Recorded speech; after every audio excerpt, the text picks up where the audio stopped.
할렐루야. 오늘도 말씀을 사모하는 우리 성도님들 위해 하나님의 은혜가 충만하기를 기도합니다. 오늘의 성경 통독은 이사야서 20장에서 22장까지의 말씀입니다. 오늘은 이사야 20장의 말씀을 통하여 어떤 위기가 닥치더라도 성도는 인본주의적으로 행해서는 안 됩니다 라는 말씀으로 은혜를 나누겠습니다.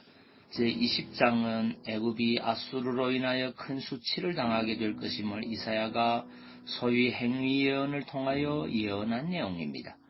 여기서 행위 예언이란 말보다는 특별한 상징적 행위를 통하여 어떤 특정 사실을 예언하는 것을 말합니다.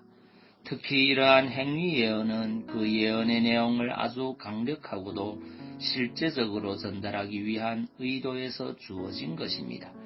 여기서 이사야는 3년 동안 벗은 몸과 벗은 발로 행하여 애굽이 아수르에 의해 멸망함으로써 수치를 당하게 될 것임을 예언하였습니다. 그러면 이사야는 왜 이처럼 행위 예언을 통하여 애굽이 아수르에 의해 수치를 당하게 될 것임을 예언하였느냐 하는 것입니다. 그것은 애굽의 멸망을 강력하게 시사함으로써 당시 하나님 대신 애굽을 의지함으로 위기를 극복하려 했던 유다를 경성케 하기 위함이었습니다.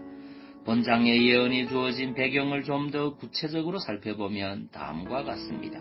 본문 1절을 보면 아수르의 사르곤 왕이 다르단을 아스돗으로 보내매 그가 와서 아스돗을 쳐서 취하던 해라는 말이 나옵니다. 이때는 아수르가 아스돗을 제2차로 침공하던 해인 기원전 711년입니다.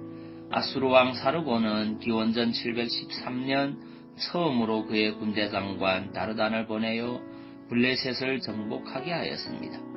이는 애굽 정복을 위한 사전 정치 작업이었습니다.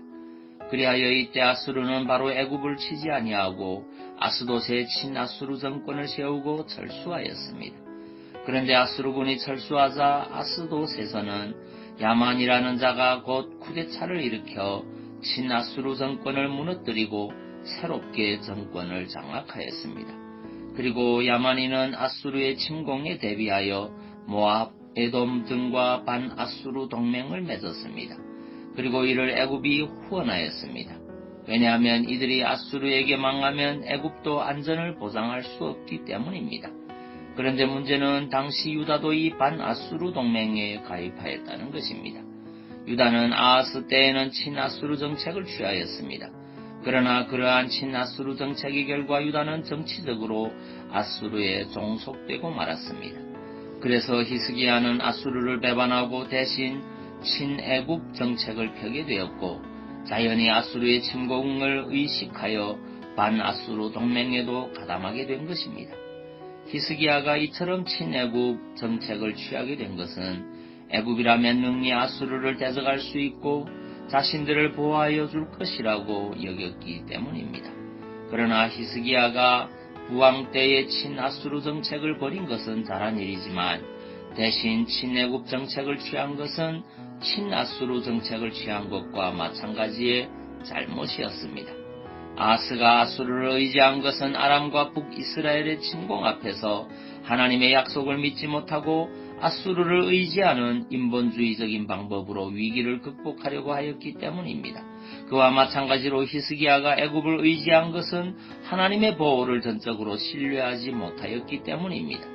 히스기야가 신앙적인 왕인 것은 사실이지만 그도 처음에는 하나님을 전적으로 의지하지 못하고 대신 애굽이라는 강대국을 의지하여 국가적인 위기를 극복하려는 불신앙적인 모습을 보였던 것입니다. 바로 이러한 상황에서 하나님은 이사야에게 행위 예언을 통하여 애굽의 수치에 대하여 예언하게 하심으로 유다와 히스기야로 하여금 애굽을 의지하지 말고 오직 하나님만 의지하게 하고자 하신 것입니다.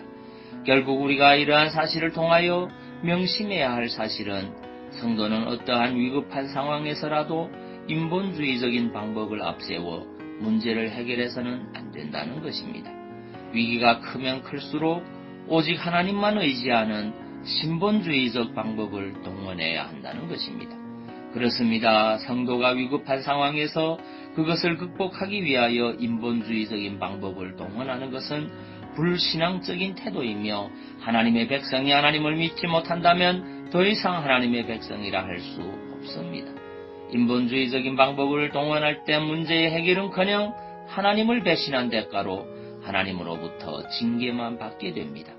그러므로 여러분은 위기가 크면 클수록 더 하나님을 의지하시기 바랍니다. 더욱 진실한 마음으로 하나님을 신뢰하고 하나님으로부터 오는 확실하고 온전한 도움을 받아 누리시기를 바랍니다. 기도하겠습니다. 사랑의 주님, 어떤 위기가 닥치더라도 성도는 인본주의적인 방법을 행해서는 안 된다는 것을 깨닫습니다. 문제만 닥치면 먼저 인본주의적인 해결 방법을 찾아 헤매던 우리의 연약한 모습을 용서하시고 오직 하나님만 바라보고 의지하는 신본주의적인 믿음의 사람이 되게 하여 주옵소서. 그리고 육신의 질병으로 고통받는 주의 자녀들을 주의 크신 능력으로 치유하여 주옵소서. 예수님 이름으로 기도하옵나이다. 아멘.